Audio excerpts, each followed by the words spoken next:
पहुंची पारिछि मु तांको अशेष अशेष धन्यवाद जनाउछि आ मु आज किछि कहबाकू चाहूछि बापा ओ मां को विषय रे। मां मां गोटे अक्षर नाटी तार तारी भीतर सीमित ये सारा संसार। बापा दुईटी अक्षर नामटी तांकर तांको बिना संतानर जीवन अंधकार।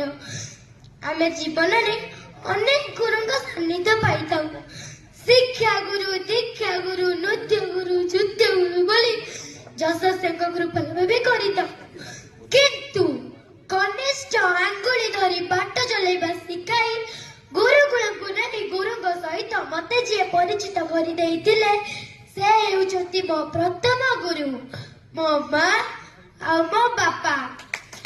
मां पृथ्वी हेले बापा सूर्य। पृथ्वी जेमिति सब कष्ट सही जीव जगत को पालिता है मां सेमिति सब कष्ट सही निज संतान को पालिता है।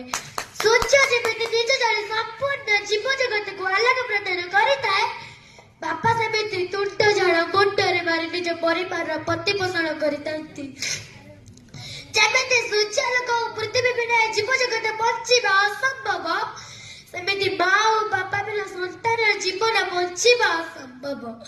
माँ बापा ठारे दुनिया रे केही बड़ नाही। माँ बापा हेउचंती हमर चलंती भगवान।